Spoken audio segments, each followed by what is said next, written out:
Nakakaupo na po lahat. Muli po natin buksan ang ating mga songbook. Sa song number 175, Trust and Obey. 175, Trust and Obey.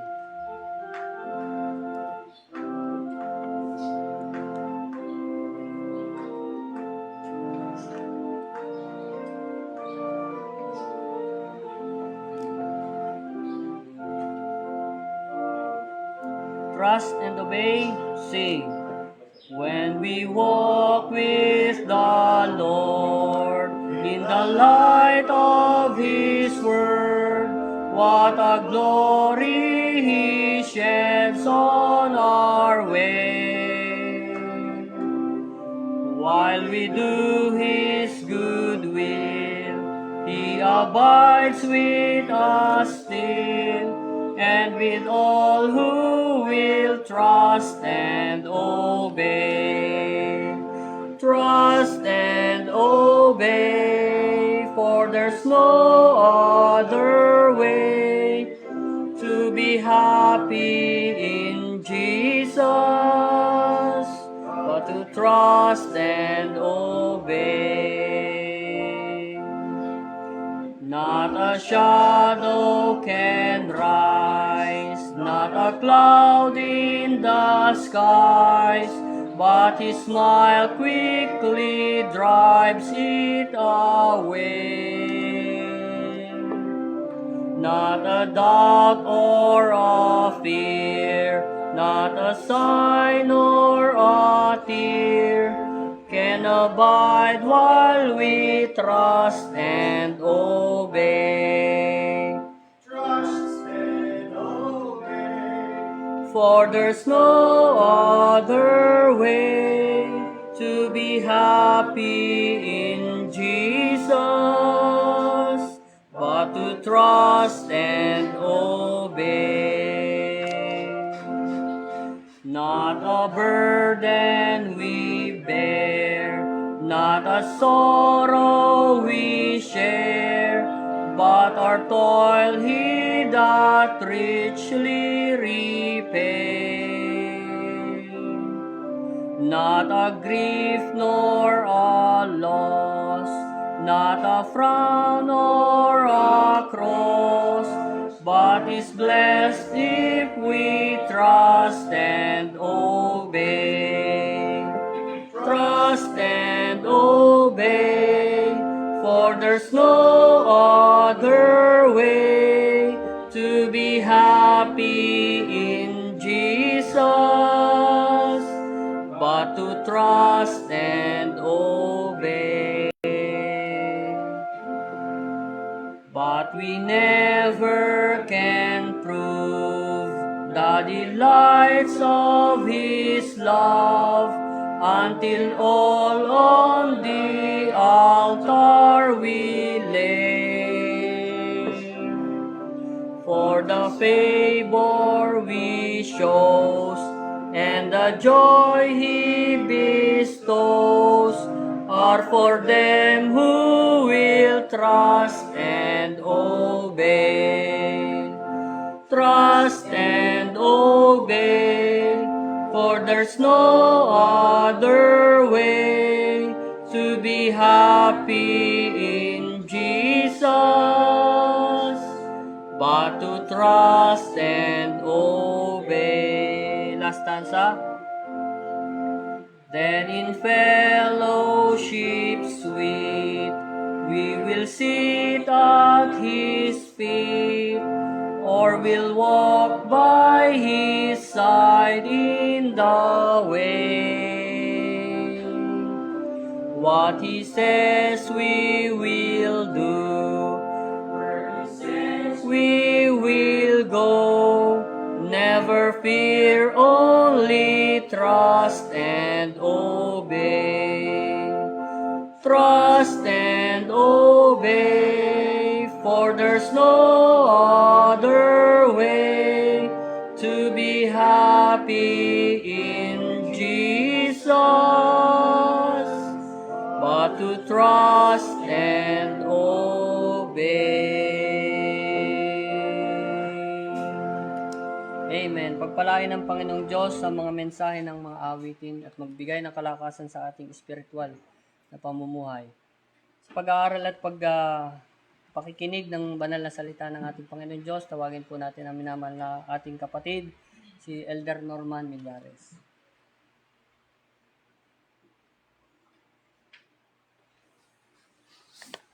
Kapagpalang maga sa ating lahat, purihin ang ating Panginoon sa araw na ito, na ating pong pagsamba at paglilingkod. Marami tayong dapat ipanalangin, yung mga kapatid po natin sa Panginoon na may mga karamdaman, sama natin sa prayer. Tulad po ni Elder Porto na ngayon ay nasa ospital. Pag-pray natin siya, bumuti ang kanyang kalagayan. At naway pagpanalangin natin na mabigyan siya ng tamang assessment, diagnosis, para mabigyan ng tamang solusyon o treatment sa kanyang karamdaman.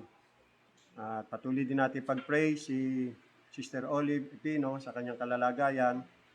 Ganon din po si Elder Nonoy Gani. At magandang balita dahil si Elder Nonoy bumubuti na ang kanyang kalagayan. Malakas na siya. At Lord willing, next month, babalik na sila sa church sa Dinapigi, Isabela. At patuloy natin pag-pray yung kanilang paglilingkod, yung gawain po doon. At saka baka sakali na makapagbukas ng panibagong gawain o mission doon sa Negros, sa Hinigaran. Panalangin natin yon. Maaring yun din ang isang layunin ng Panginoon kung bakit pinagbakasyon muna si Elder Nonoy. Baka loobin ng Panginoon, no? Magbukas siya ng mission, gawain po doon sa kanilang probinsya, sa kanilang lugar. At siya nakakapaghasik na po doon, nakakapagtanim. Yung kanyang tatay, magulang, mga kapatid, yan, ay mga nakikinig sa salita ng Panginoon. Panalangin po natin yan, sama natin sa prayer. At ang iba pang mga kapatid natin, dito at saka sa iba't ibang iglesia na may mga karamdaman, kapag kayo nanalangin, huwag natin silang kalilimutan na idulog sa luklukan ng biyaya ng Panginoon. Sama natin sila sa prayer. Buksan natin ang atin po mga Biblia sa Hebrews chapter 10.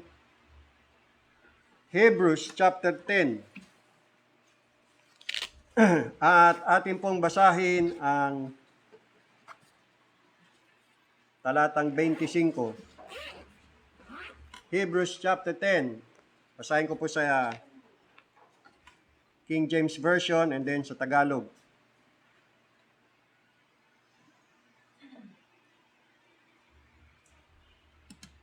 English, not forsaking the assembling of ourselves together, as the manner of some is, but exhorting one another, and so much the more, as ye see the day approaching. Tagalog, na huwag nating pabayaan ang ating pagkakatipon na gaya ng ugali ng iba, kundi mangag-aralan sa isa't isa. At lalo na kung inyong namamalas na nalalapit na ang araw. Church gathering. Yan po ang pamagat ng ating tatalakayin sa umagang ito. Tayo po ay muling dumulog sa Diyos sa panalangin. Panginoon naming Diyos na makapangyarihan, dakila at banal, purihin at luwalatin kayo sa inyong kataas-taasang kalalagayan. Maraming salamat sa kalayaan. Pinagkaloob niyo po upang kami po ay malayang makapanambahan sa inyo habang kami narito sa lupa, nabubuhay.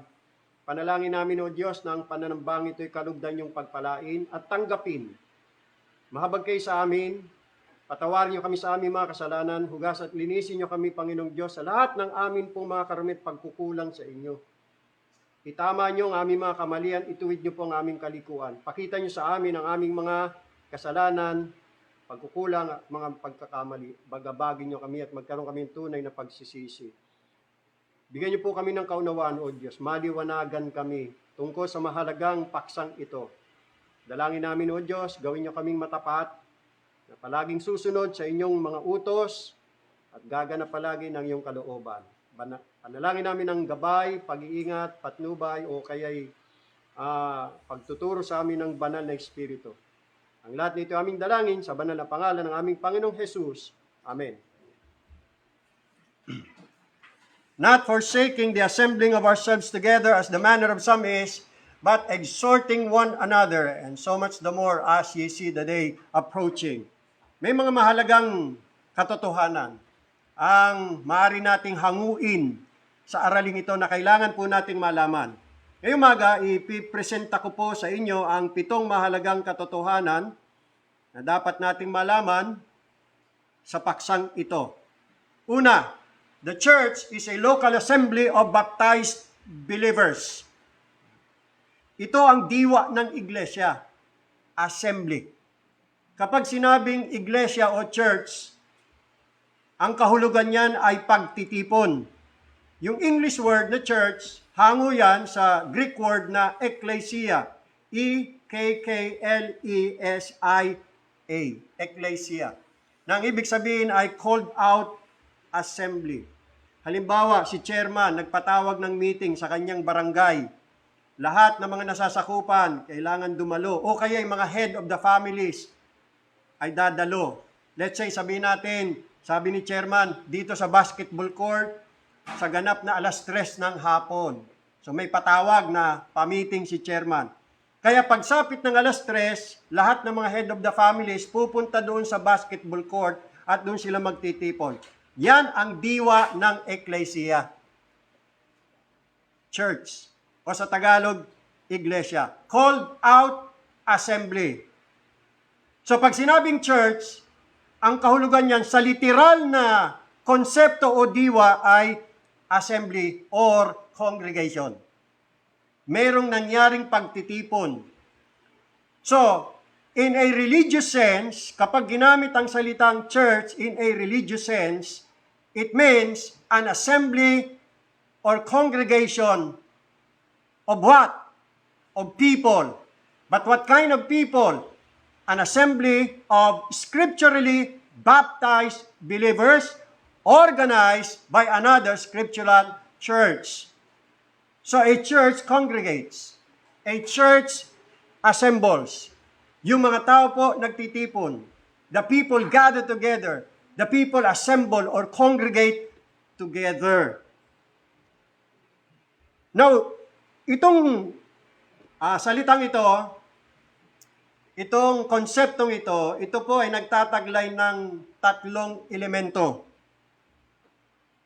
Locality, capacity, and visibility. Locality, capacity, and visibility. Ibig sabihin, locality, pag nagtipo ng mga tao na sa isang lugar, sa isang lokal na lugar. For example, basketball court. In this sense, dito sa bahay na ito, this is a local assembly.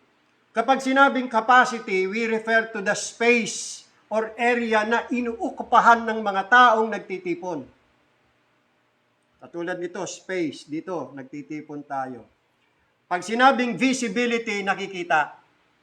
Kita ng mga tao na merong nangyayaring pagtitipon ng mga tao. So that's what we mean ng visibility, capacity, and locality. So in that sense, diyan natin makikita mga kapatid, na yung katuroang universal invisible church is wrong. Merong ganyan turo At yan, nakakalungkot ang mas pinaniniwalaan ng nakararaming mga pastor, mga ngaral at mga simbahan, na yung iglesia raw na itinayo ng Panginoon Kristo ay isang universal invisible church. Ano ibig sabihin niyan? Sabi ng mga nagtuturo nito, ganito ang kanilang definition ng universal invisible church.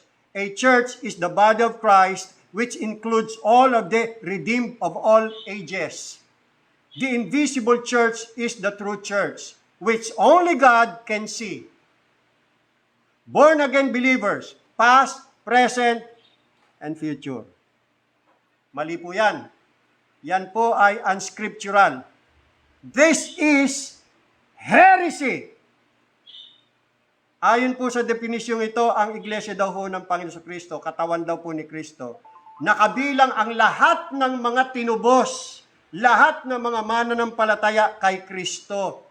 Ngayon, kung tatanungin, nasan po yun? Invisible hindi nga nakikita. Invisible church. At ang paniwala nila, yun daw po ang true church, na tanging ang Diyos lang daw po ang nakakakita. Lahat ng mga nasave sa nakaraan, kasalukuyang at masisave sa hinarap, mapapabilang o kabilang doon sa isang universal, invisible church. But this is unscriptural. You see, when did the universal invisible church assemble? And how do they assemble? Kung ang church ay literally means assembly, kailan nag-assemble ang universal invisible church? At papaano sila nagko-congregate? Papaano sila nag-assemble? If they cannot assemble, if they cannot congregate, then why call it a church? That's nonsense.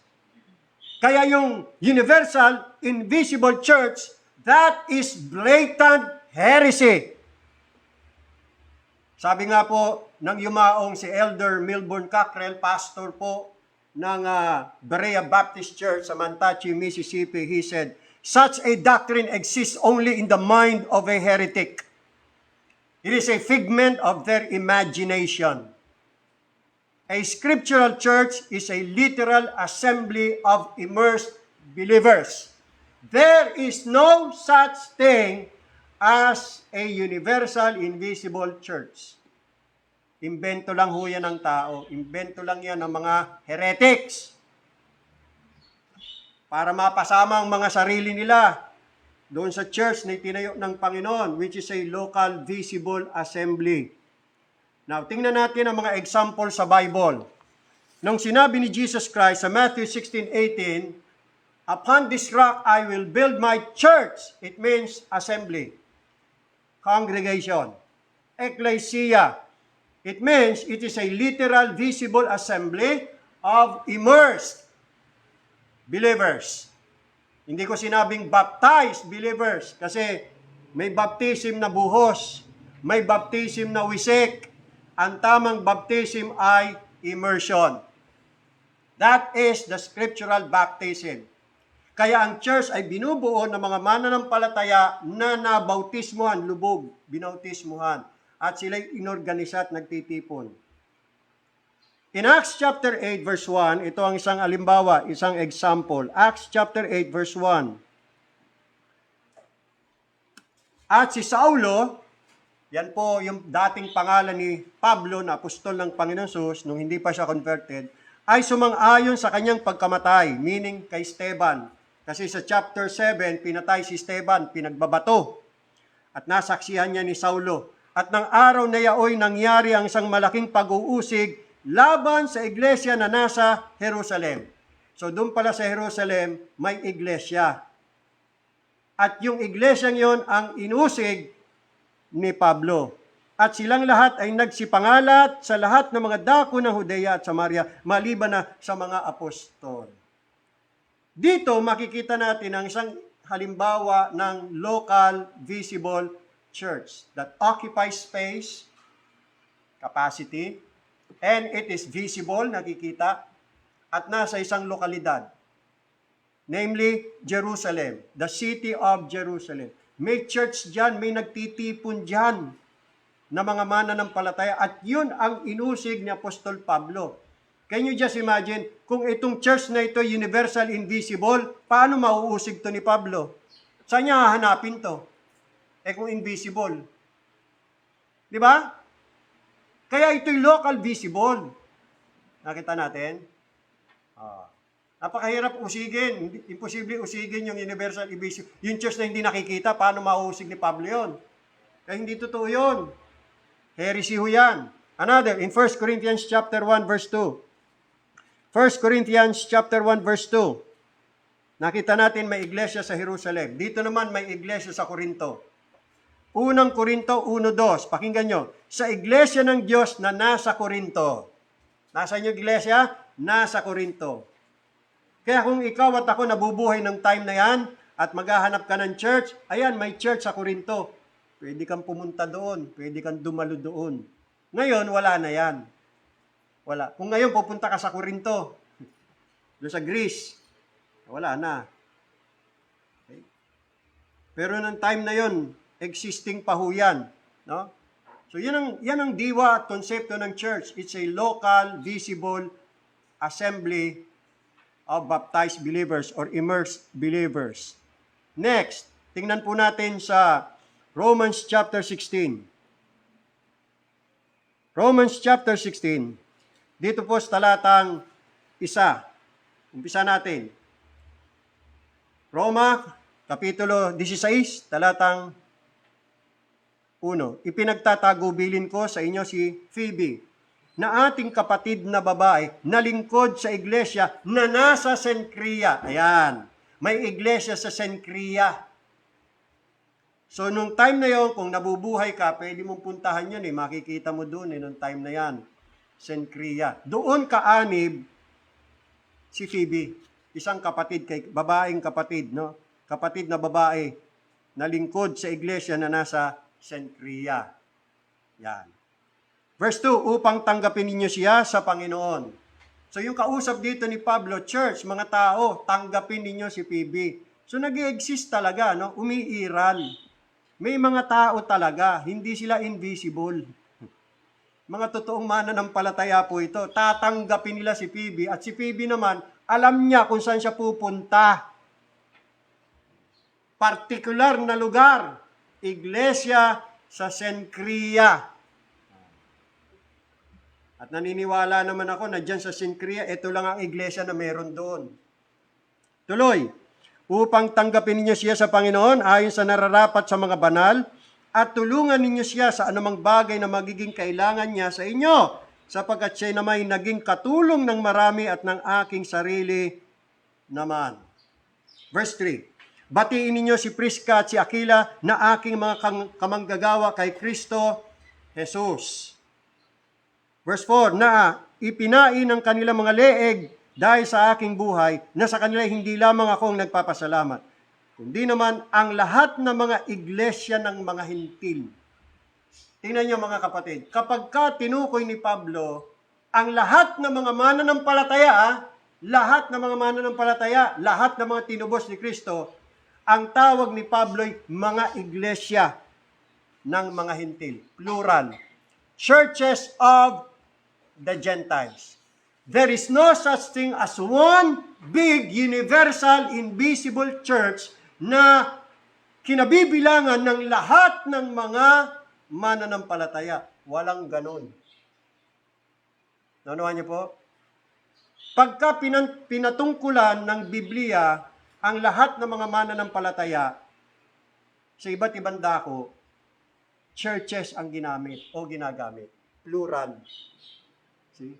Churches, mga assemblea, mga iglesia ng mga hintil. Hindi kabilang dito mga Hudyo. Iba pa yung mga Hudyo. Nakita ko niya? Verse 5.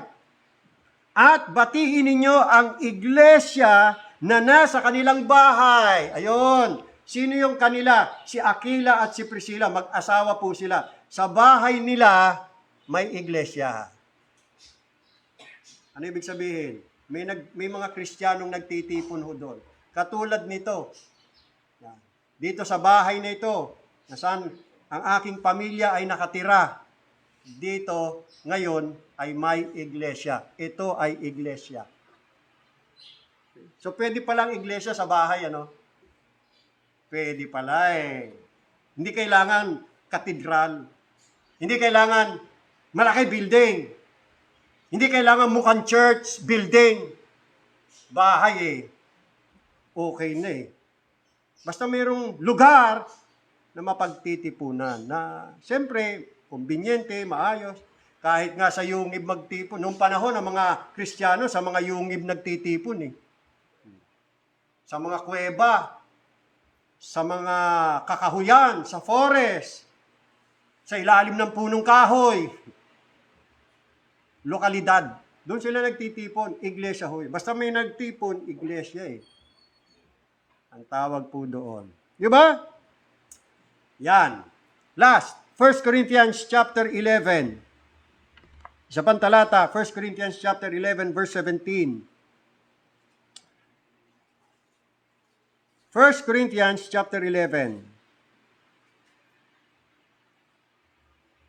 Datapwat sa pagtatagubilin sa inyo nito, ay hindi ko kayo pinupuri, sapagkat kayo'y nagkakatipon.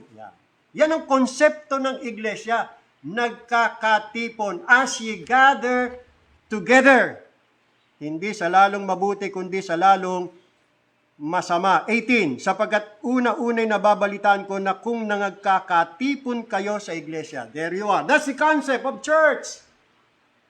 Nagkakatipon bilang iglesia. Kaya ang iglesia nagtitipon. Pag hindi makapagtipon, hindi iglesia yun. Huwag mong tatawaging iglesia yun. Hindi naman nakakapagtipon eh. Ay meron sa inyong mga pagkakabahagi at may kaunting paniniwala ako. Another, in verse 23. Kapagkat tinanggap ko sa Panginoon ang ibinibigay ko naman sa inyo na ang Panginoon Jesus ng gabing siya'y pagkanulo ay dumampot ng tinapay. Wait. That is not the verse. Teka.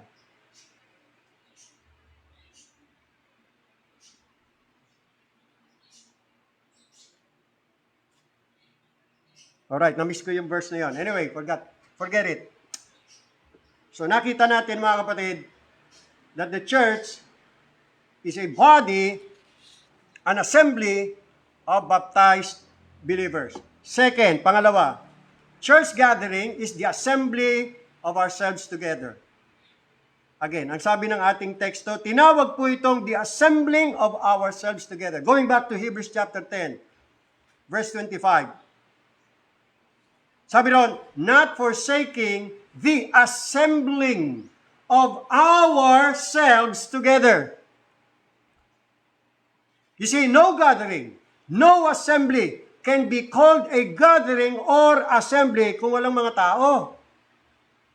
Kung ang lahat ng mga kaanib ay absent. Hindi nyo ba napupuna mga kapatid? Assembling of ourselves together. Meaning, the bodily presence of each member is essential. Yung katawan, mismong katawan mo, katawan ko, katawan nating lahat, ay kailangan present para tawaging asembleya. It is the assembling of ourselves together. Ourselves, the emphasis ay nandoon sa salitang ourselves together. Self is present. Self must be present. Naintindihan mo ba natin? Ngayon, kahit may present, pero yung iba ay wala, absent, eh, hindi rin tama. Bakit? Kulang. Diba? Kulang. Alam nyo, ang iglesia, inalintulad ni Pablo sa katawan. Kaya nga, ang iglesia ay tinawag na katawan ni Kristo. The church is the body of Christ. 1 Corinthians chapter 12, verse 27, sabi ron, ye are the body of Christ and members in particulars. Kaya sa assemblea ng iglesia, bawat kaanib in particular must be present, not absent, to complete the body.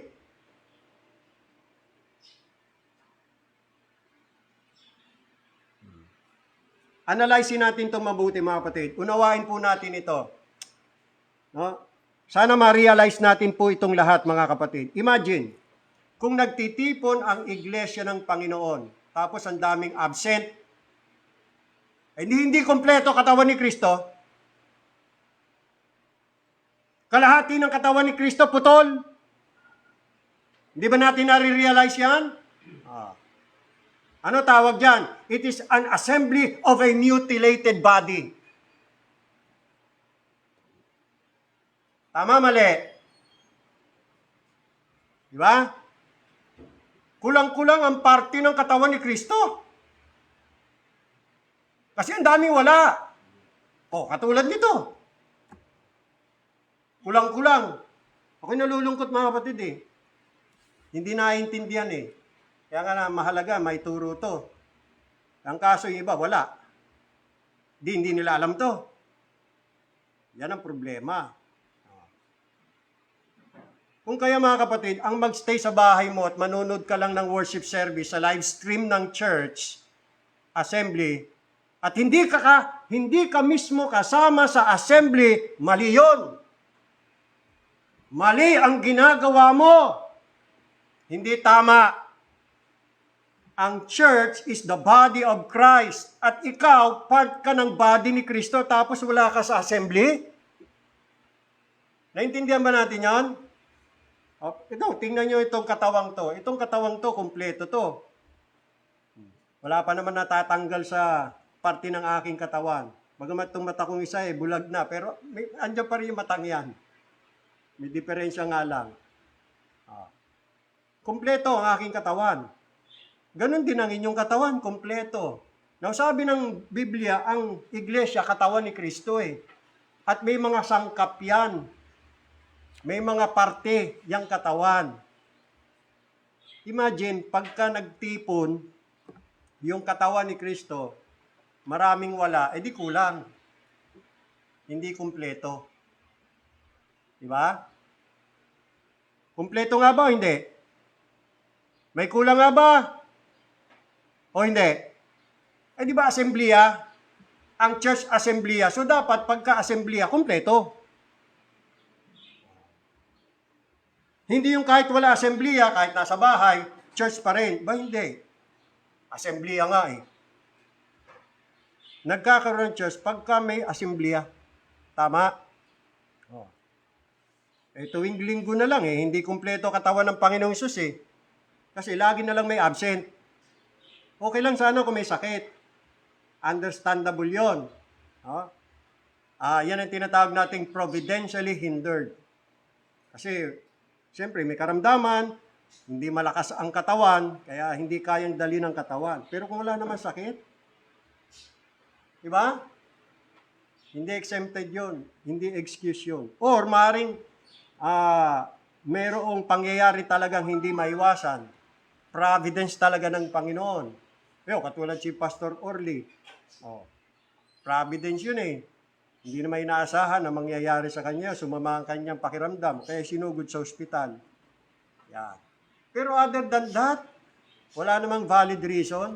Doon ka lang sa bahay. Pwede namang umattend. Yung mga miyembro na hindi uma-attend, nandun lang sa bahay, ano kaya ginagawa nila sa bahay? Baka nanonood lang ng TV. Can you imagine that? O kaya kung merong inaasikaso, ibang bagay, mas mahalaga pa yun kaysa doon sa pagpunta sa bahay ng Diyos at doon sumamba. Hindi ho yan katwiran, mga kapatid. E tanda natin, church gathering is the assembling of ourselves together. The self must be present in every gathering. Pangatlo, church gathering must not be forsaken. Again, ang sabi ng ating teksto, not forsaking the assembling of ourselves together. The word forsake means to abandon, to desert, to leave. Ibig sabihin, totally abandonahin na, utterly i-forsake na, so as to make it non-existent in the end. Ibig sabihin, the church cannot exist anymore. Or the church ceases or stops to exist. And why? Because there is no more gathering. At bakit wala nang gathering? Wala na yung mga tao eh. Ayaw na matindi. Pag ang mga miyembro ayaw nang umattend, okay, hindi na umaattend, eventually, sa katapos-tapusan, wala nang mangyayaring pagtitipon. Wala na. So kapag ka ang mga miyembro ng iglesia ay palaging uma-absent, isa-isa, tapos unti-unti at dahan-dahang hindi na dumadalo, sooner or later, the church will die out. It will be non-existent. It will ceases to exist. Iyan ang magiging resulta sa bandang huli ng forsaking the assembling of ourselves together. Kasi pinababayaan ang pagtitipon. Whether you like it or not, hindi na mag-e-exist ang church pag pinabayaan ang pagtitipon. So bakit ba tayo nagtitipon? Ang sabi ng ating teksto, nadyan yung layunin ng assembleya o gathering, to exhort one another. Not forsaking the assembling of ourselves together as the manner of some is, but exhorting one another. Now ito'y maaring may iba't ibang kahulugan. Ang salitang exhort dito ay parakaleo. Yung salitang parakaleo, Greek word yan po'y salitang madalas ginagamit sa banal na espiritu. Na ang ibig sabihin, someone na tinawag para magbigay ng kaaliwan. Alam naman natin na ang ministry ng banal na espiritu ay laging magbigay ng kaaliwan sa mga mananampalataya, sa iglesia ng Panginoon. To comfort. Kaya nga ang Holy Spirit tinawag na comforter, mang-aaliw. So, trabaho pala, tungkulin pala ng mga kaanib ng iglesia na mag-aliwan sa isa't isa. It is to comfort, aliwin. Sino? Ang mga kapatiran, lalo na ang mga nalulumbay. Kailan ginagawa yan? Kapag ka nagtitipon.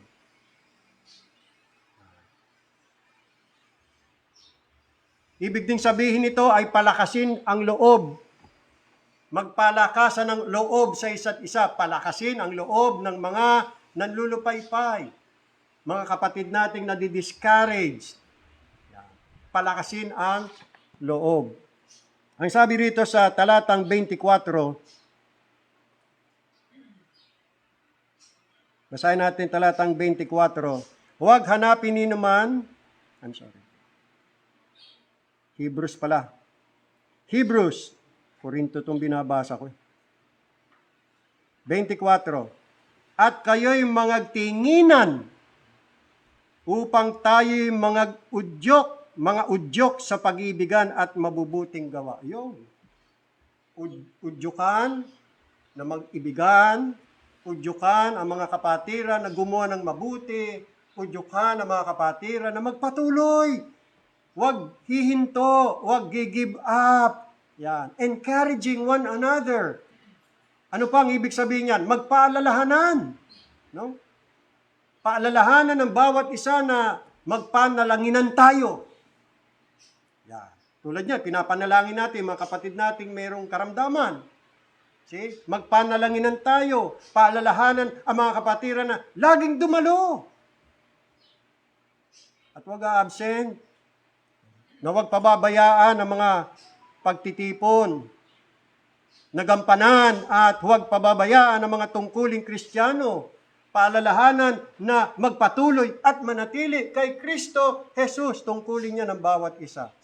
Marahil nung panahon, nung ito'y sinulat mga kapatid, yung paraan ng pananambahan nila hindi katulad ng paraan natin ngayon eh. Kasi ngayon, ang nagsasalita lang, isa, pastor.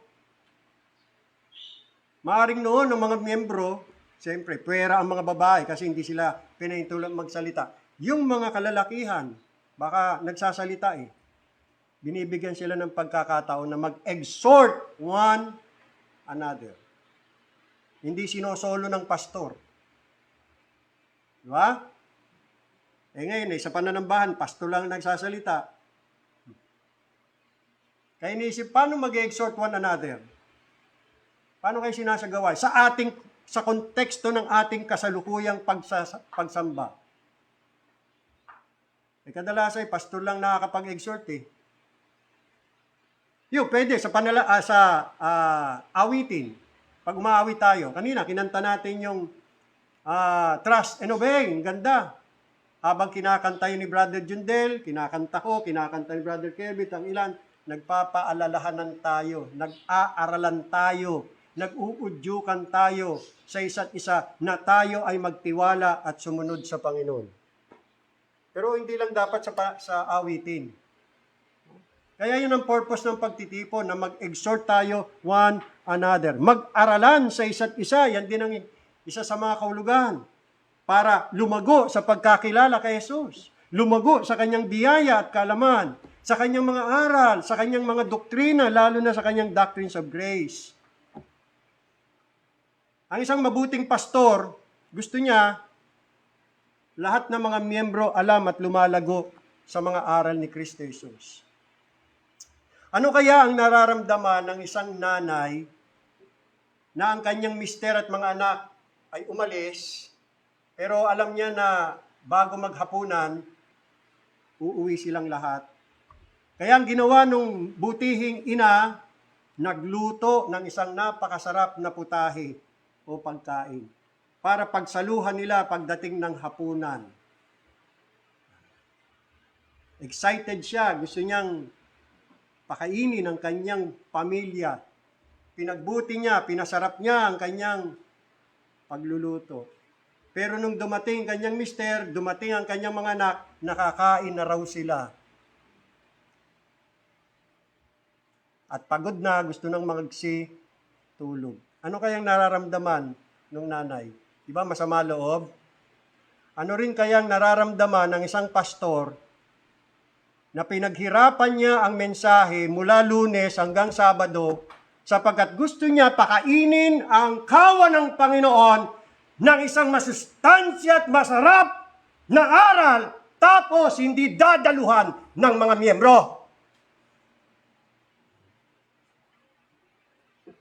Ano kaya ang nararamdaman ng pastor? Natutuwa kaya? Alam nyo, bilang pastor, siyempre, gusto ko na lahat ng mga miyembro, bawat isa, alam ninyo ang mga aral ng Panginoong Hesus. At walang miyembro na hindi niya alam ang aral. Ganun sana, no? Lahat ng miyembro, kumpleto. Lahat alam ang doktrina. Kaya lang, hindi nagkakaganon. Bakit? Palaging absent. Hindi alam yung aral. Ka-absent ng ka-absent, mukha ng tanga. Walang alam. Hindi pare-parehas ang paniniwala. Kaya yung pastor, kawawa, magkukumahog. Kailangan yung absent, kailangan turuan ulit. Puntahan, turuan. Kung sana lahat tuwing Sunday, nandito, kumpleto, umaga, hapon, di lahat napapakinggan ng aral, di lahat alam nila ang katuruan, di may pagkakaisa tayo pagdating sa paniniwala, hindi tayo magkakaiba-iba. Ano ba layunin? Bakit ang Panginoon naglagay ng apostol, ng propeta, ng pastor, ng guro? Di ba para magturo sa church? Basahin natin ang Efeso, Kabanata 3. Ephesians chapter 3.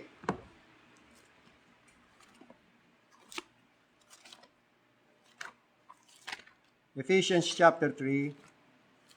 Nais kong basahin ang saan nga ba yun? Chapter 4, I'm sorry. Chapter 4. Yeah. In verse 11. At pinagkalooban niya ang mga iba na maging mga apostol, at ang mga iba'y propeta, at ang mga iba'y ebanghelista, at ang mga iba'y pastor at mga guro. For what reason? Ano dahilan? Para turuan ang iglesia, pakainin ng mga salita ng Panginoon, di ba? Sabi nga ng Panginoon kay Pedro, feed my sheep, feed my flock. At yung mga tapat na mga lingkod ng Panginoon, yan naman ang kanilang ginagawa. For what reason? Sa ikasasakdal ng mga banal, sa gawaing paglilingkod sa ikatitibay ng katawan ni Kristo, Verse 13, hanggang sa abutin nating lahat ang pagkakaisa ng pananampalataya till we all come in the unity of the faith. Dapat ganun, meron tayong unity pagdating sa paniniwala. Pare-parehas ang ating paniniwala. Walang dihado. Wala yung, hindi ko alam yan. Ba't hindi mo alam? Absent ako. Yan ang problema, hindi alam yung aral. See? Yung tendency, magkakanya-kanya ng aral eh. At ang pagkakilala sa anak ng Diyos. Kaya nga nananalang tayo, Panginoon, naway lubos pa namin kayong makilala. Paano lubos makikilala? Absent ka ng absent. Baka nga sa bahay nyo, hindi ka nga nagbabasa ng Bible, dito ka na lang nagbabasa ng Biblia eh. Paano mo makikilala ng lubos ang anak ng Diyos? Minsan ka na nga lang magbabasa ng Bible eh. Minsan ka na nga lang makikinig eh. Absent pa.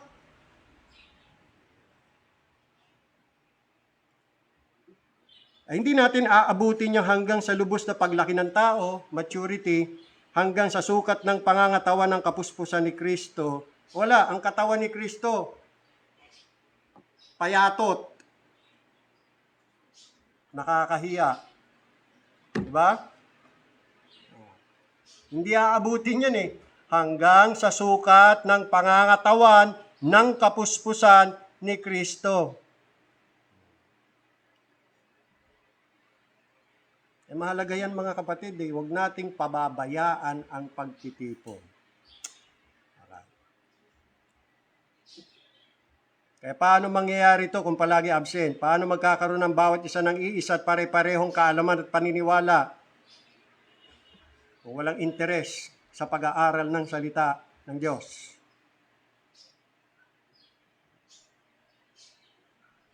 Hindi tama, hindi maganda. Nakakahiya, mga kapatid. Parang sinasabi natin na hindi naman importante ang church. Hindi naman importante ituturo ni pastor eh. Kahit na ako'y umabsent, okay lang. Sa susunod na linggo na lang. Parang ganun eh. Minsan nakakasama din ang loob. Sa totoo lang. Nakakasama ng loob. Tulad ng isang ina, masama loob niya. Pinagluto niya ng masarap na pagkain ng kanyang sambahayan, yung pala nakakain na. Ayaw nang kumain, hindi na raw ka. Diba? Sama loob. Ganyan din ang nararamdaman ng isang pastor. Lalo pa kaya, kung pastor masama loob, lalo pa kaya ang Panginoong Hesus. Pangapat, church gathering usually takes place every first day of the week. Yan. Church gathering usually takes place every first day of the week. And this is Sunday, right?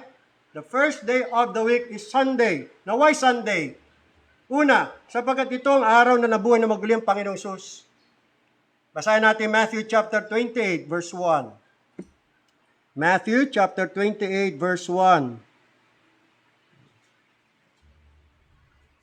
Matthew chapter 28, verse 1. Basahin natin. Nang magtatapos ang araw ng Sabat. O yan, Sabat. Kailan ba Sabat? Sabado. Tapos na ang Sabado.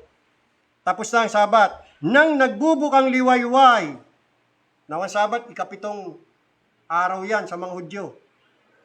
Yan ang ikapito. Kasi ang mga Hudyo nagsisimulang magtrabaho ng linggo. Linggo, Lunes, Martes, Miyerkules, Huwebes, Biyernes. Kaya ang ikapitong araw nila, Sabado. So, kinabukasan, Linggo. First day of the week. Yan. Nang nagbubukang liwayway ng unang araw ng sanglinggo. So, tapos na Sabado, susunod na araw, unang araw ng sanglinggo. So, yan ay linggo. Ay nagsiparan si Maria Magdalena at ang isa pang Maria upang tingnan ang libingan. Verse 2, at narito, lumindol ng malakas sapagkat bumaba mula sa langit ang isang anghel ng Panginoon at naparoon at iginulong ang bato at takaupo sa ibabaw nito. Ang kanyang anyo ay tulad sa kidlat at ang kanyang pananamit ay maputing parang niebe. At ang takot sa kanya ay nagsipanginig. At sa takot sa kanya'y nagsipanginig ang mga bantay at nangaging tulad sa mga taong patay. At sumagot ang anghel at sinabi sa mga babae, huwag kayong mga takot sapagkat nalalaman ko na inyong hinahanap si Jesus na ipinako sa krus. Siya'y wala rito. Nasaan siya? Nabuhay na. Sapagkat siya'y nagbangon. Buhay na maguli. Ayon sa sinabi niya, magsiparito kayo. Tingnan ninyo ang dakong kinalagyan ng Panginoon. Kailan nabuhay na maguli ang Panginoong Sus? Kailan siya bumangon mula sa mga patay? Linggo. Linggo siya nabuhay na maguli.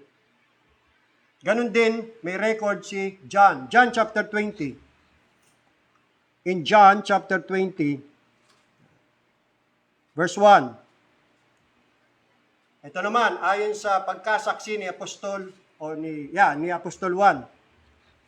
Nang unang araw nga ng sanglinggo, ano yun? Linggo. Ay naparoong maaga sa libingan si Maria Magdalena, samantalang madilim pa at nakita ang bato na naalis na sa libingan. Kaya nagtitipon ng mga Kristiyano noon, first Sunday.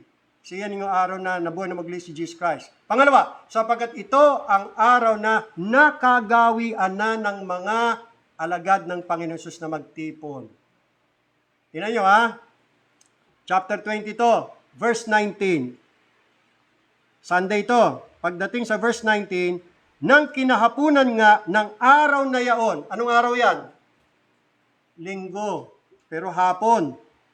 Na unang araw ng sanglinggo at nang nangapipinid ang mga pintong kinaroroonan ng mga alagad dahil sa katakutan sa mga Hudyo ay dumating si Jesus at tumayo sa gitna at sakali sinabi, kapayapaan ang sumainyo. O di ba nagtitipon sila? Nadatnan sila ng Panginoon Jesus, nagtitipon. Tama-tama, dumating na ang Panginoon. Matapos siyang mabuhay na maguli mula sa mga patay. Verse 20, at nang masabi niya ito ay kanyang ipinakita sa kanilang kanyang mga kamay at ang kanyang tagiliran. Ang mga alagad ngayon nagagalak nang makita nila ang Panginoon. 21, sinabi nga muli sa kanila ni Jesus, kapayapaan ang sumainyo. Ayan. Binless sila ng Panginoon. Kung paanong pagkasugo sa akin ng Ama ay gayon din naman sinusugo ko kayo. At nang masabi niya ito, sila'y hiningahan niya at sakali sinabi, tanggapin ninyo ang Espiritu Santo. Present sila, no? O yung mga present, blessed, pinagpala. Bakit? Binigyan sila ng Panginoon kapayapaan, tapos isinugo pa sila ng Panginoon, tapos tinanggap nila ang Espiritu Santo. Ang problema, si Tomas absent. Wala dyan si Tomas. Kaya yung mga spiritual blessings na yan, hindi nakamtan ni Tomas. Absent. Yan ang napapala ng ka-absent. Hindi nakakatanggap ng pagpapalang spiritual. Iyon pa naman ang ating prayer tuwing magtitipon tayo. Panginoon, ibuhos niyo po sa amin ang inyong pagpapalang spiritual. Absent ka. Paano ibibigay sa iyo?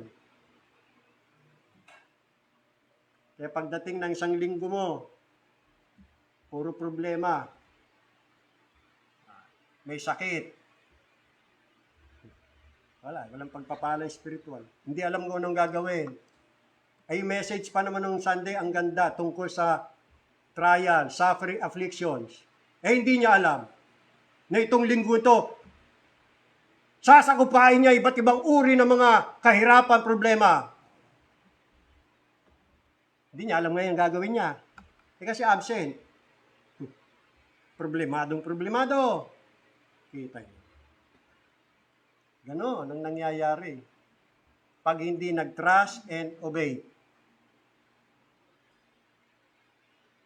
There is no other way to be happy in Jesus but to trust and obey. Handa natin yan. Tagaan nyo sa bato yan. Verse 24. Ayan, si Tomas. Ngunit si Tomas, isa sa 12 na tinatawag na Didimo ay wala. sa kanila nang dumating si Jesus. Sorry na lang kay Katomas. Si Katomas, absent ng absent. Busy sa kalilitsyon. Busy. Nung time daw yan, busy siya sa paglilitsyon. Gumagawa ng sarsa. Si Katomas. Yan. Kaya nung sumunod na araw, sinabi nga sa kanya ng ibang mga alagad, nakita namin ang Panginoon. Ikaw wala ka, absent ka. Ngunit sinabi niya sa kanila, malibang aking makita sa kanya mga kamay, ang mga butas ng mga pakot, maisuot ko ang aking daliri sa butas ng mga pako, at maisuot ko ang aking kamay sa kanyang tagilira, hindi ako sasampalataya. Yan ang napapala ng taong hindi laging present. Nagkakaroon ng doubt, pag-aalinlangan.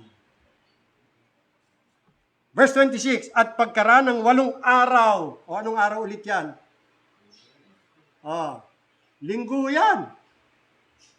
Magsisimula ng Sunday, Monday, Tuesday, Wednesday, Thursday, Friday, Saturday.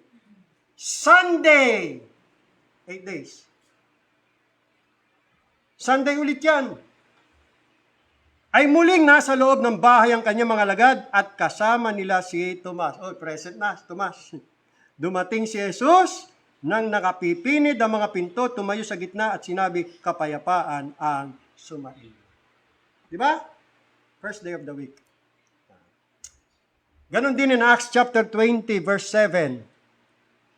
Acts chapter 20 verse 7. Ito, Book of Acts na ito. Ang mga churches dito, anong araw sila nagtitipon? At ng unang araw ng sanglinggo, ano yan? Anong araw yan? Sunday.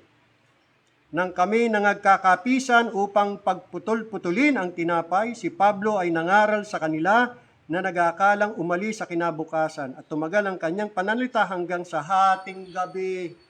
O di ba, pagtitipo, assembleya yan, the church gathered together.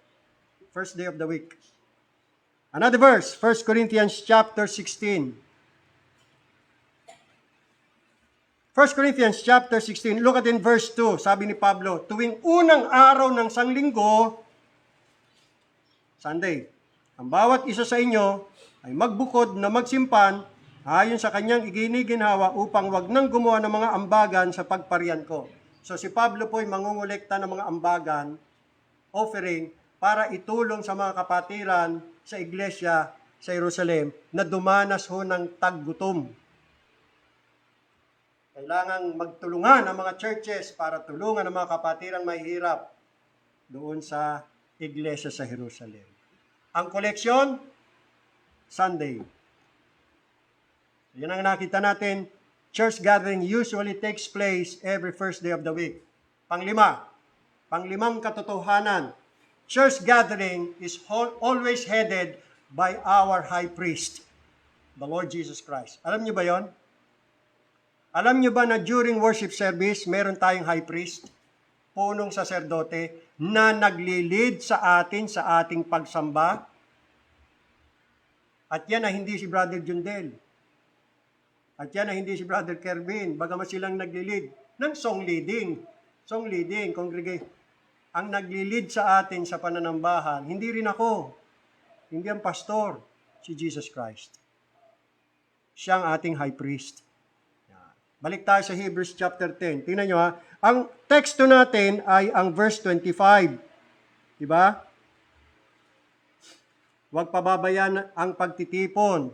Bakit? Isa sa mga dahilan, kasi meron tayong high priest. Verse 21. At yamang may isang dakilang saserdote na pangulo saan? Sa bahay ng Diyos. Ano yung bahay dito ng Diyos? Unang Timoteo 3:15, Iglesia ng Diyos. Saan may high priest? Sa Iglesia ng Diyos na buhay. The Church of the Living God. Ano ang trabaho ng high priest, mga kapatid? Siya po ang tagapamagitan natin sa Diyos. Si Jesus Christ ang mediator natin. He is the mediator between us and God. Hindi nyo ba alam, mga kapatid, na pag tayo sumasamba, inilalapit tayo ng ating Panginoong Hesus sa kanyang Ama? Dadaan tayo sa Kanya. Hindi tayo basta-basta tatanggapin ng Ama. Kailan dadaan sa Anak? Kasi siya ang tagapamagitan eh. Hindi tayo basta-basta sasamba na walang tagapamagitan. At si Jesus Christ ang ating tagapamagitan. Now, sa mga sumunod na talata, nagbigay ang writer ng encouragement. Dahil meron tayong saserdote na pangulo sa bahay ng Diyos, ibig sabihin, iglesia ng Diyos, asemblea ng Diyos. Verse 22, etong encouragement, tayo'y magsilapit na may tapat na puso sa lubos na pananampalataya ng ating mga puso na winisikan mula sa isang masamang budhi at mahugasan ng ating katawan ng dalisay na tubig. Ano pa? Verse 23. Na ating ingatang matibay ang pagkakilala ng ating pag-asa upang wag mag-alinlangan sapagkat tapat ang nangako. Ano pa? 24. At tayo'y mga tinginan. Ayun. Upang tayo'y mga udyok sa pag-ibigan at mabubuting gawa. Ano pa? Ito yung ating teksto na wag nating pabayaan ang ating pagkakatipon. Kasi may high priest tayo. Nakakahiya naman sa ating high priest kung hindi tayo dadalo. Every Sunday, ine-expect ng ating high priest na tayo present.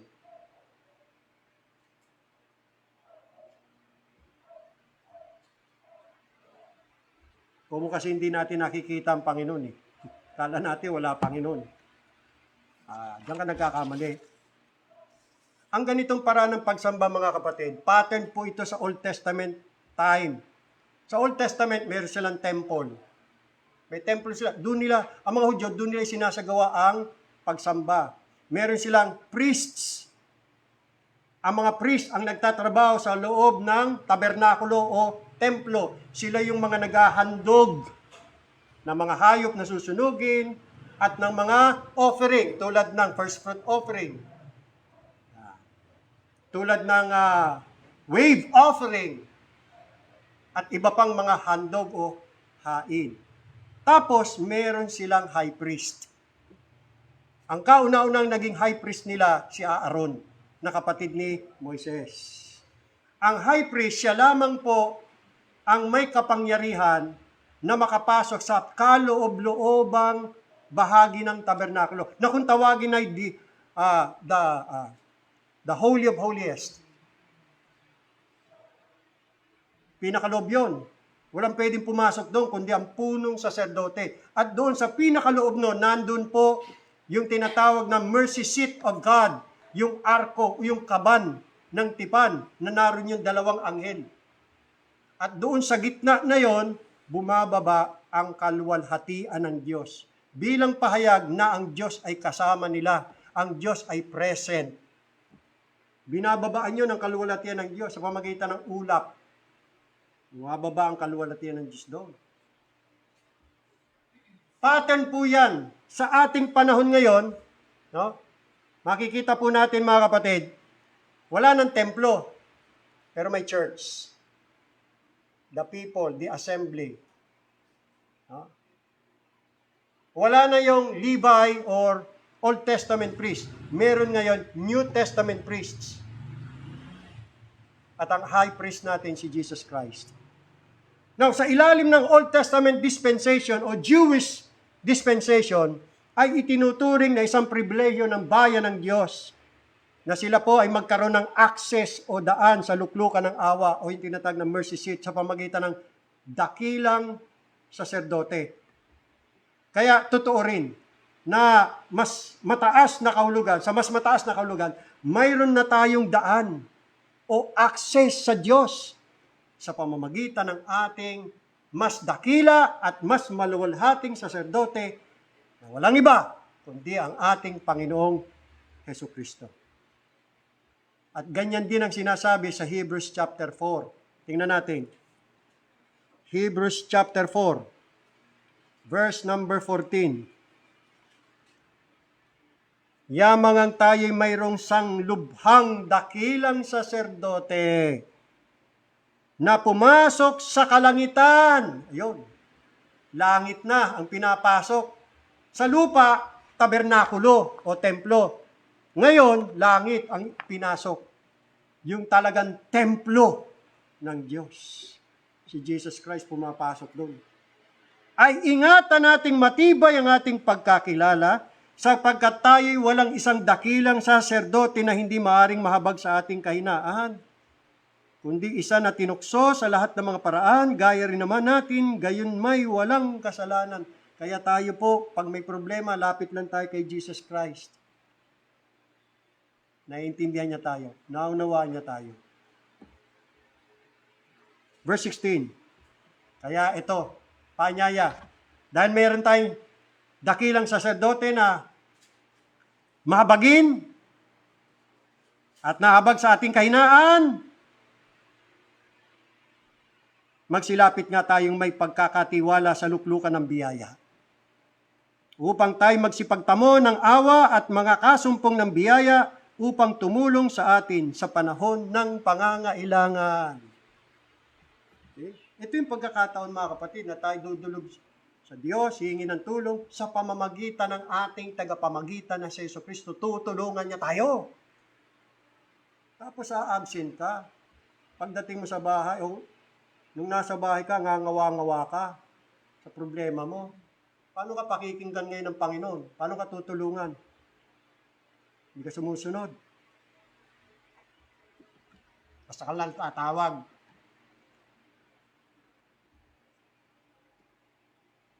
Pinabayaan mong pagtitipon ng Sunday.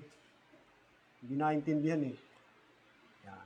Kaya nga, ang promise ni Jesus Christ, mga kapatid, sa kanyang church, alam niyo kung anong promise niya? Presence. Di ba sabi niya, kung may 2 o 3 na nagkakatipon-tipon sa aking pangalan, naroon ako sa kanilang kalagitnaan. Mateo 18:20. Diyan natin makikita, mga kapatid, sa pagtitipon, hindi po interesado ang Panginoong Hesus sa bilang. Para sa Kanya, okay lang. Kahit may 2 o 3. Kung yun lang ang miyembro. Kung yun lang ang miyembro, kung ang miyembro 50, tapos ang nagtitipon, 2 o 3. Pambihira yan. Puto lang katawan. Baka binti lang yung dumalo eh. The rest, wala. 50 miyembro, tapos 2 o 3 lang nagtipon. Pambihira yan. Yan ay asembleya ng mutilated body ni Jesus Christ. Pero kung 2 o 3 lang talaga, baliwala yun sa Panginoon. Hindi siya after sa bilang. Ang sabi niya, naroon ako sa kanilang kalagitnaan. So whatever, mga kapatid, 2 man o 3, sabi ng Panginoon Hesus, naroon ako. Regardless, o hindi, dumalo. Ang iba, naroon siya. Kaya nga sabi nga kay Brother Jundel, Brother Kervin, sige, kahit na 2 o 3, ang umattend, mamaya, tuloy, ang pananambahan, naroon ang Panginoon. Pangungunahan niya tayo sa pagtitipon. His presence is always with His church. Pang-anim, church gathering is a gathering of priests in order to worship God together. Gaya ng nasabi natin kanina, wala na hong templo ngayon, tulad sa mga Hudyo. Ang templo na ngayon ay ang church. Sabi ni Paul sa iglesia sa Corinto, ye are the temple of the Holy Spirit. Ang iglesia na ang tahanan ng Diyos. Ayon sa Efeso, Kabanata 2, talatang 20 hanggang 22. ang Diyos ay nananahan sa iglesia. Ang tahanan ng Diyos dito sa lupa ay ang kanyang iglesia. Yan. Tinawag yang bahay ng Diyos sa unang Korinto o unang Timoteo 3:15. Now, sa bahay ng Diyos, lahat ng kaanib, lahat ng mga mananamba ay tinawag na mga priests. Alam niyo ba yon? Tayo po'y mga saserdote ng Panginoon. Basahin natin ang unang Pedro, Kabanata 2, talatang 9. 1 Peter chapter 2, verse 9. Datapwat kayo isang lahing hirang, isang makaharing pagkasaserdote. Unang Pedro 2:9.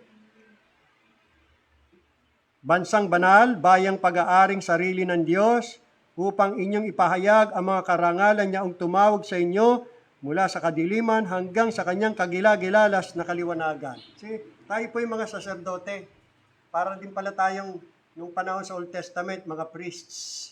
Ano trabaho ng priest? Mag-alay, maghandog. Now, kung hindi kayo satisfied dyan sa 1 Peter chapter 2 verse 9, at baka sabihin nyo, ay yan sa mga Hudyo lang yan. Ay basahin natin ang Apokalipsis, Revelation chapter 4. Revelation chapter 4. Yan. Chapter 5. In verse 9, King James Version, and they sang a new song saying, ito mga creatures, mga nilalang na nasa langit, 24 elders, and they sang a new song saying, Thou art worthy to take the scroll and to open its seals, for thou wast slain and hast redeemed us to God by thy blood. So hindi lang mga Hudyo yan. Kasama mga Hintil dyan. Out of every kindred, you see? And tongue and people and nation. 10, and has made us unto our God a kingdom of priests. You see? Maliwanag? And we shall reign on the earth. Kingdom of priests. Mga saserdote tayo. Ngayon, bilang mga saserdote, anong ating inaalay? Anong ating inihandog? The sacrifice of praise. Hebrews 13:15. Hebrews 13:15. Sa pamagitan nga niya ay maghandog tayong palagi ng hain ng pagpupuri sa Diyos. Kaya every Sunday mga kapatid, nagtitipon tayo para maghain ng mga handog ng pagpupuri sa Diyos. Aba, may trabaho pala tayo bilang priests. Tungkulin pala natin yan every Sunday. Maghain, maghandog sa Diyos. Ng hain ng pagpupuri. Di ba? Ano pang ihandog natin? Romans 12:1 ang ating katawan. Roma 12:1. Roma 12:1. Kaya nga, mga kapatid, ipinamamanhi ko sa inyo alang-alang sa mga kahabagan ng Diyos na inyong iharap ang inyong mga katawan na isang haing buhay. Nakita nyo? Hain, handog, buhay, banal, nakaaya-aya sa Diyos, na siya ninyong katampatang pagsamba, that you present your bodies. In the Old Testament, ito yung mga hinahain ng mga animal sacrifice o iba pang mga offering sa harap ng altar. So, ibig sabihin, the action is free and voluntary offering. Now, in the New Testament, our bodies. Hindi na hayop. Mismo sarili natin. Devoting ourselves to God in the same way that the Old Testament priest did. It says, present your bodies. Kaya hindi pwede umabsent. Dalhin mo katawan mo. Kaya nga, not forsaking the assembling of ourselves must be present. Kasi ang katawan natin yung ihahandog natin sa Panginoon. Kailangan i-present mo ang sarili mong body, a living sacrifice. na italaga o i-devote ang ating mga sarili sa Diyos na parang wala na tayong anumang pag-aangkin sa ating mga sarili, na tayo po, ang ating mga sarili, ay pag-aari na po yan ng Diyos at gagamitin ng Diyos yan sa anumang paraan na gusto niya.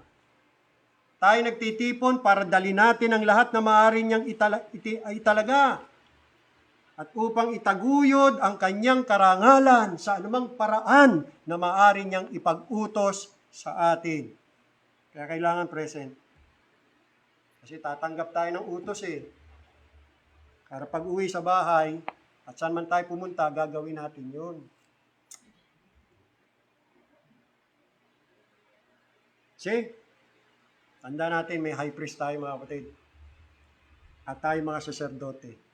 Panatilihin natin ang Kristiyanong pagtitipon hanggang sa dumating ang Panginoong Sus. Tungkulin natin yan. Every Sunday lang naman. Once every week, trabaho natin yan. Gaya ng mga priests, hindi na pwedeng pabayaan yung mga paghahandog paghahain sa umaga at sa gabi. Morning and evening sila Meron pa yung kailangan laging may nakasindi ron sa loob na kandila, candlestick. Wala, nakasindi yun. Trabaho ng priest yun. Ganun din tayo. Last, mga kapatid, pang-7. Church gathering here on earth will soon come to an end. Darating ang panahon. Ewan ko kung ikatutuwa mo.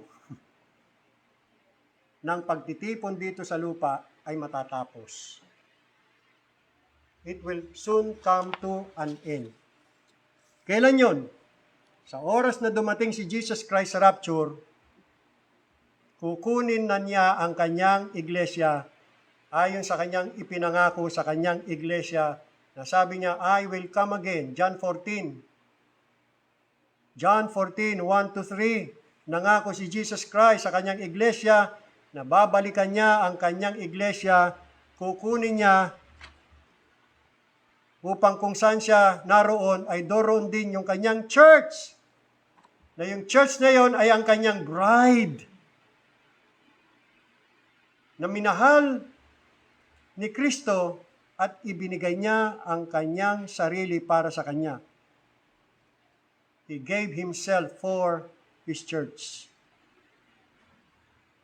At yan ay sa rapture. At ang event na ito ay binanggit yan ni Apostle Paul sa 1 Corinthians chapter 4, verses 16 to 18. Yun yung rapture. Okay? Ngayon, kailan mangyayari ito? May clue tayo, mga kapatid. Kung kailan. 2 Thessalonians, ang gusto kong basahin natin, 2 Thessalonians chapter 2. 2 Thessalonians chapter 2, last verse na natin to, verse 3. Huwag kayong padaya kanino man, 2 Thessalonians 2:3. Huwag kayong padaya kanino man sa anumang paraan, sapagkat ito'y hindi darating. Ano yung ito'y hindi darating? Yung second coming ni Jesus Christ, hindi rapture, revelation. Yeah. Hindi yan darating. Maliban ang dumating mula ang pagtaliwakas, apostasy, at mahayag ang taong makasalanan, ang anak ng kapamakan. Sino yan? Ang Antichrist. So sabi ni Pablo, bago dumating ang Antichrist, no, may mangyayari. Ano mangyayari? Taliwakas. Ano pa? Verse 6. Bago dumating, kaya hindi pa darating o lilitaw ang Antikristo, may pumipigil. Verse 6. At ngayon nalalaman ninyo ang nakapipigil upang siya'y mahayag sa kanyang talagang kapanahunan. Eh, sino yung pumipigil na yun? Para mahayag yung Antikristo, para dumating ni Antikristo. Tingnan natin. Sapagkat ang hiwaga ng kasamaan ay gumagawa na. Bagamat hindi pa dumarating ang Antikristo, pero yung hiwaga ng kasamaan, andyan na. Take note ito'y sa panahon pa ni Pablo. How much more sa ating panahon? lamang ay may pumipigil ngayon hanggang sa alisin ito. So ito palang pumipigil, aalisin. Pag ito inalis, yan, lalabas na ang Antikristo. At mamumuno na ang Antikristo dito sa mundo sa loob ng 7 taon. Ngayon, sino itong pumipigil? Yan ay ang banal na Espiritu. Bangmat walang sinabi rito, pero karamihan sa mga Bible scholars ay nagkakasundo na ang tinutukoy dito pumipigil sa paglitaw ng Antikristo, banal na Espiritu. So, meron palang mangyayari na aalisin ang banal na Espiritu dito. Siya kasi ang pumipigil para hindi niya magawa yung kasamaan na nung time na yun, gumagawa na. Pero yung full scale na paggawa, mangyayari yan sa tribulation period. Pero bago mangyari yan, aalisin ang banal na Espiritu para hindi mapigilan ang paglaganap na ng kasamaan. Ngayon, sa tingin nyo kaya, pag inalis yung pumipigil ang banal na Espiritu, hindi niya isasama yung church? Ano, iiwanan niya rito? Eh di ba yung church ay temple ng Holy Spirit? Natural. Pag inalis yung Holy Spirit, kasama yung church. Temple niya yun Kailan mangyayari yun? Sa rapture. Pagdating ni Jesus Christ, kukunin niya ang church kasama ng pag-alis ng Holy Spirit. So pag kinuha na ang church, may pagtitipon pa bang mangyayari dito sa lupa? Wala na. You see? Kaya, tiis lang muna tayo mga kapatid na kailangan natin umattend every Sunday habang ang church nandito. Magtyaga-tyaga na tayo kasi darating naman ang panahon, matatapos niya pagtitipon dito. Doon na tayo magtitipon. Yan ay kung kasama ka. Kung kasama ka sa church na kukunin ng Panginoon. Ang kukunin ng Panginoon yung tapat. Tapat sa kanyang iglesia. Tapat sa Panginoon. Ayan turo natin, may maiiwan. Kaya nga, kung ako masusunod mga kapatid, hiling ko sa Panginoon Panginoon, pwede ho ba pagka kayo dumating Sunday? Pwede ho kaya taon ninyo Sunday? Kaya lang, wala makakapagsabi kung kailan darating ang Panginoon So, yung church gathering here on earth, someday, one day, it will soon come to an end. Matatapos din niya. Kaya, huwag tayong tatamad-tamad. Huwag natin madali. Sige, kamaiwang ka. So, summarize na natin mga kapatid, itong ating napag-aralan.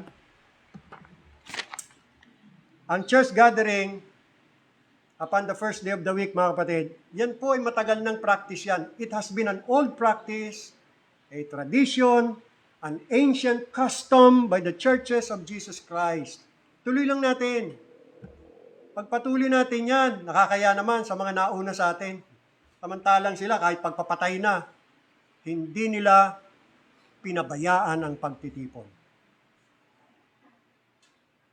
Tapos tayo, malaya, freedom, malaya tayo makadadalo. Tinatamad pa tayo. Ang dami nating alibay. Ang dami nating rason. Ang dami nating dahilan. Sa tingin nyo kaya, tuwing magdadahilan tayo, tatanggapin niya ng Panginoon? Huwag kayong magdahilan sa akin, Pastor, pasensya na ako, diyan makakaten. Ano sasabihin ko sa inyo? Ay, okay lang. Sige kapatid. Mabahala kayo sa buhay nyo. Sa Panginoon, hindi ubra yan. Hanggat wala kang matibay na dahilan. Minsan may mga kapatiran nagkasakit. Pag-pray niyo po ako. Ano yung pag-pray namin, kapatid? Na ako'y pagalingin ng Panginoon. O ngayon, pagka ikaw'y pinagaling na, malakas ka na, ano gagawin mo? Gamitin mo yung kalakasan mo sa pagsunod? O hindi ka pa rin? Dapat pala, pag-pray natin, Panginoon, kunin nyo na Kunin niyo na, Panginoon. Diba? Sama ng loob eh. Sabi ng ating teksto, huwag nating pababayaan ang ating pagkakatipon na gaya ng ugali ng iba. Noong panahon, meron ng ganung ugali, pinababayaan. Ano kaya dahilan? Kasi panahon noon ng pag-uusig. Siguro, ayaw mausig, takot. O kaya ay tinatamad din. Walang pagpapahalaga, walang interes, salita ng Diyos, sa pagsamba, sa paglilingkod. O kaya siguro natisod sa isang kapatid, ayaw na umattend. O kaya natisod sa pastor, natisod sa aral, sa doktrina, maraming dahilan. Pero wag natin gagayahin yon, gaya ng ugali ng iba, kundi mangag-aralan sa isa't isa. At lalo na kung inyong namamalas na nalalapit ng araw. Ano ito? Ano yung nalalapit na araw? Hindi naman sinabi ng manunulat kung ano ito eh. Maaring may alam sila, naintindihan nila kung ano yung sinabing nalalapit na araw. May event na mangyayari kung kaya't hinihimok ng manunulat habang hindi pa dumarating yon, huwag nating pababayaan ang pagtitipon. Marahil siguro ang ibig niyang sabihin ay pinawat niya, pag dumating yung araw na yun, baka hindi na tayo makapagtipon. Wala na tayong oportunidad na magtipon. Marahil ganun. Kaya habang malaya pa tayo, huwag natin pababayaan pagtitipon. Sabi ng ibang mga Bible scholars, ito daw yung pangyayari na wawasakin na ang Jerusalem. Wawasakin ang templo ayon sa inihula ni Jesus Christ sa Matthew 24, verses 1 and 2 and 3. Na hindi na sila makakapanambahan, ipangangalat na sila, mga Hudyo, mga Hebreyo to eh. So, nangyari na yan, no? Tapos na yan. Pero yung utos na wag magpababay pagtitipon, applicable pa rin sa atin. So, ano itong pwede nating bigyan ng kahulugan na nalalapit na ang araw? Maaring ang araw ng Panginoon. So, sa context ng ating kasalukuyang panahon, yung nalalapit na ang araw ng pagdating ng Panginoon. Nakukunin niya na ang kanyang iglesia at wala nang pagtitipon. Wala nang church. Kaya yung may iwan, hindi na siya makakapunta sa church. Wala na. Siguro naman masaya na siya. Ay, salamat. Wala na yung church. Hindi na ako attend. Hindi na ako pupunta na church every Sunday. Ay, di enjoy. Enjoy mo yung stay mo rito kasama mo yung Antikristo. Regards. Bahala ka. See? Or maaaring araw ng iyong kamatayan. Lalo na ngayong nalalapit na ang araw. Lalo na ngayong namamalas na nalalapit na ang araw. Ngayon, sa ating pagtatapos, may mga katanungan ako. 2 katanungan, mga kapatid. Una, kaanib ka ba sa totoong iglesia ng Panginoong Hesus? Ang iglesia ba na, kung sakaling kaanib ka ng isang iglesia, yung iglesia bang kinaaniban mo, yan ba talaga ang iglesia ng Panginoong Hesus? Yan ba ang tunay na iglesia ng Diyos na si Jesus Christ ang nagtayo? Paano ka nakakasiguro? Kaya mo bang patunayan na yung local church mong kinaaniban, Visible Assembly, yan yung church na itinayo ni Jesus Christ? Imagine, nagtayo si Jesus Christ ng kanyang church, tapos hindi ka kaanib doon sa church niya na kanyang itinayo, umanib ka sa isang church na hindi naman siyang nagtayo. Peking church. Di ba? Mga kapatid, sa mga susunod pa nating pag-aaral, ituturo natin ulit yan. na itong church na ito na ating kinaaniban, nakatitiyak tayo 100% na ito ay church ng Panginoon. Ang ganda ng ating history, ang ganda ng ating heritage.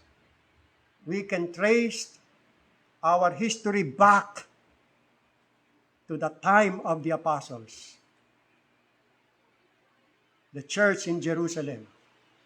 We can trace back our lineage, our heritage. Napakaganda. Bibigyan ko kayo ng kopya niyan, mga kapatid. Pangalawang tanong, kapag sinundo na ng Panginoon ang kanyang church, makakasama ka ba? Makakasama ka? Ay, naku. Siguro, bago ka maging kasama sa body ni Christ, dapat kilalanin mo muna yung head ng body. Na walang iba kundi si Jesus Christ. Si Jesus Christ na ba ang iyong tagapagligtas? Siya na ba ang iyong Panginoon ng iyong buhay? Natamo na ba, nakamtan mo na ba ang kanyang kapatawaran sa iyong mga kasalanan? Meron ka na bang buhay na walang hanggan? Oh! Come to Jesus Christ. Come to Jesus Christ. He is the only Savior who died on the cross of Calvary para pawiin ang kasalanan at magkaroon ng katwiran o righteousness based upon His merits. Sinunod niya ang lahat ng kautusan. Hiningi niya o kaya'y kanyang tinugunan ang hinihingi na hustisya, kamatayan ayon sa kautusan. Siyang namatay, siyang naging sacrifice para sa kasalanan, kabayaran ng kasalanan ng mga sasampalataya sa Kanya. Yan lamang ang tanging pag-asa para isang makasalanan ay maligtas kundi si Jesus Christ. It is my prayer that Jesus Christ will be your Lord and Savior. Right now, right here. May God have mercy upon your soul and bless the message in our hearts. Tayo po'y manalangin.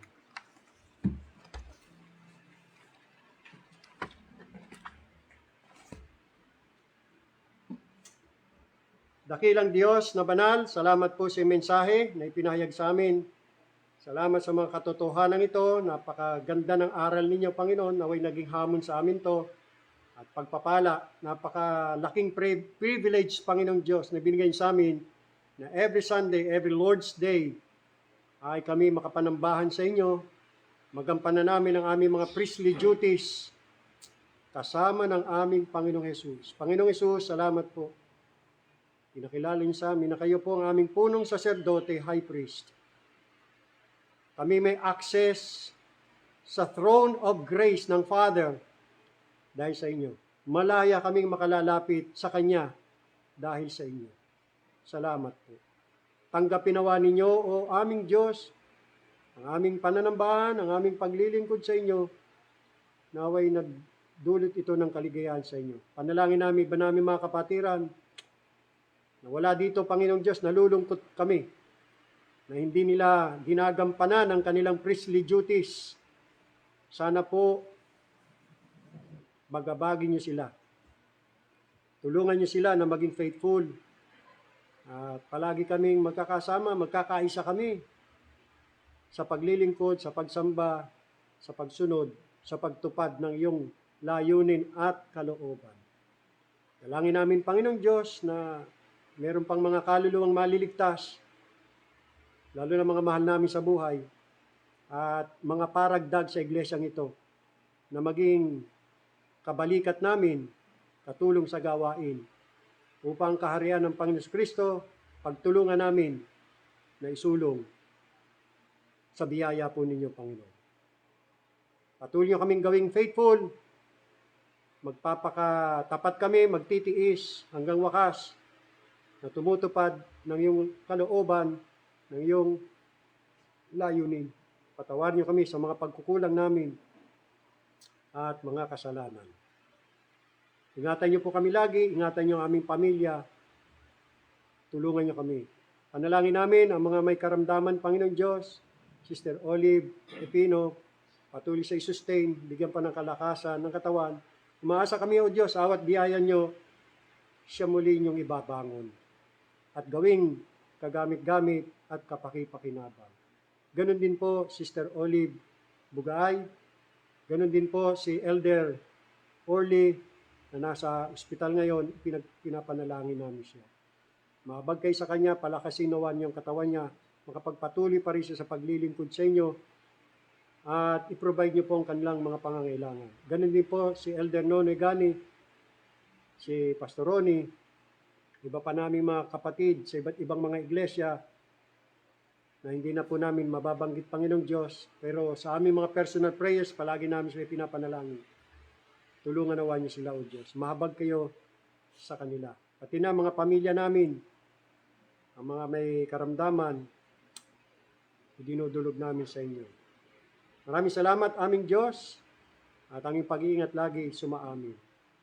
Sa banal na pangalan ng aming Panginoon tagapagligtas na si Jesucristo, ito po ang aming dalangin. Amen. Sambahin pa rin natin ang ating Diyos. Awitin natin ang doxology. Praise God from whom all blessings flow. Praise Him all creatures here below. Praise Him above the heavenly host. Praise Father, Son, and Holy Ghost. Amen. Amen. Amen.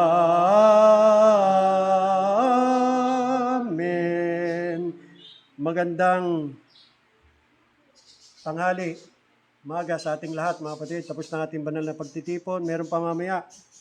At si Elder Deacon Rogie ang preacher mamaya, at mamaya naman ako po ay nasa iglesia sa Sariaya para magministeryo sa mga kapatiran po natin doon.